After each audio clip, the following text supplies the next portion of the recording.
सत्व रजस तमस, इन तीनों गुणों से मिलकर यह संपूर्ण सृष्टि बनी है। जो कुछ भी होता है उसमें कहीं ना कहीं ये गुण कम या अधिक मात्रा में कारण होते हैं। इन तीनों का स्वरूप क्या है, इन तीनों का कार्य क्या है? सत्व रजस तमस, इन तीनों की अधिकता व न्यूनता से क्या होता है? इन सब प्रश्नों का समाधान भगवान श्री कृष्ण ने श्रीमद् भगवद गीता के 14वें अध्याय गुणत्रय विभाग योग में किया है। आइए श्रवण करते हैं 14वां अध्याय। श्रीमद् भगवद गीता 14वां अध्याय गुणत्रय विभाग योग। श्री भगवान कहते हैं, सभी ज्ञानों में श्रेष्ठ जो ज्ञान है, हे अर्जुन, उसे मैं फिर से तेरे लिए कहूँगा। ऐसा ज्ञान जिसे जानकर सब मुनिजन इस संसार से मुक्त होकर परम सिद्धि को प्राप्त हो गए हैं। इस ज्ञान को पाकर पुरुष जन्म मरण के दुष्चक्र में नहीं फंसते। हे अर्जुन, मेरी मूल प्रकृति संपूर्ण भूतों की योनि है और मैं उस योनि में चेतन रूप गर्भ को स्थापित करता हूँ। उस जड़ व चेतन के संयोग से सब भूतों की उत्पत्ति होती है। भिन्न भिन्न प्रकार की योनियों में जितने प्राणी हैं, प्रकृति तो उन सब की गर्भ धारण करने वाली माता है और मैं बीज स्थापित करने वाला पिता हूँ। हे अर्जुन, सत्वगुण, रजोगुण और तमोगुण, ये प्रकृति से उत्पन्न तीनों गुण आत्मा को शरीर से बांधते हैं। हे निष्पाप अर्जुन, इन तीनों गुणों में सत्वगुण अति निर्मल होने के कारण प्रकाशित करने वाला और विकार रहित है।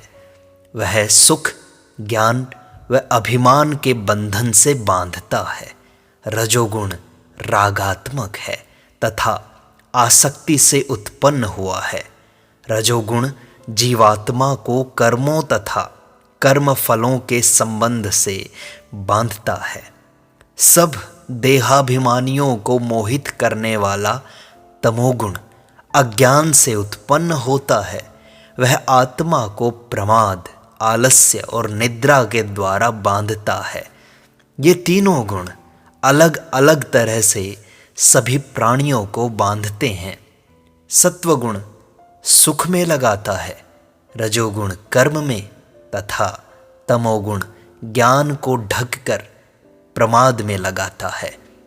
तीनों गुणों में कभी एक प्रधान होता है तो दूसरे दोनों गौण हो जाते हैं।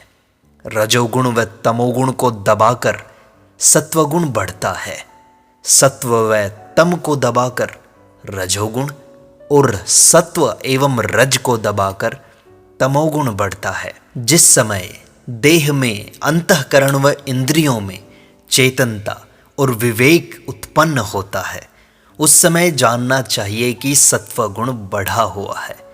रजोगुण के बढ़ने पर लोभ, कर्म में प्रवृत्ति, स्वार्थ बुद्धि से कर्मों का आरंभ, अशांति व विषय भोगों की लालसा, ये सब उत्पन्न होते हैं।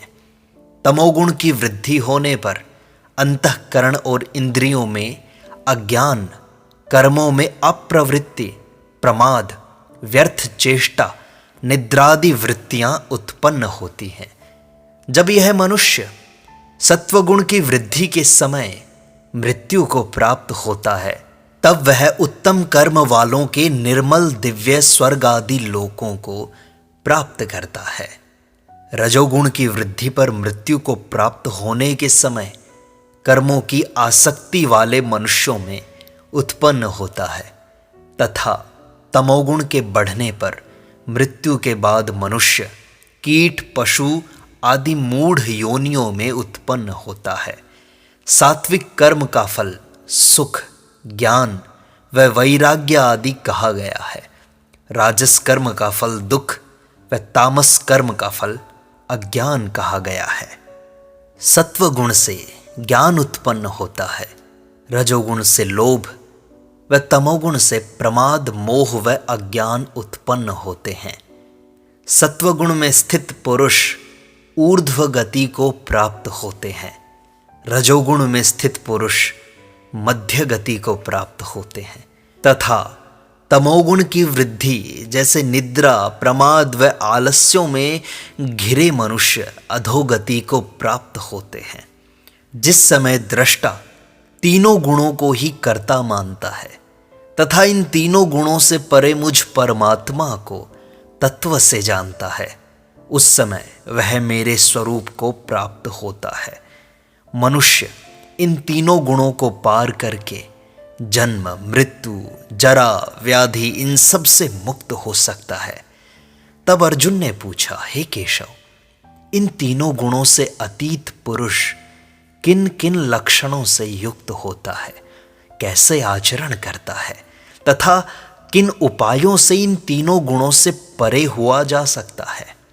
समाधान में श्री भगवान कहते हैं, हे अर्जुन, जो पुरुष सत्व, रज, तम के कार्य रूप प्रकाश, प्रवृत्ति व मोह में प्रवृत्त होने पर न तो उनसे द्वेष करता है और न ही निवृत्ति होने पर उनकी आकांक्षा करता है, इच्छा करता है, जो दृष्टा भाव में स्थित हुआ तीनों गुणों द्वारा विचलित नहीं होता तथा गुण ही सब कार्यों के कर्ता हैं, इस प्रकार देख लेता है, वैसा पुरुष परमात्मा में स्थिरता को प्राप्त करता है।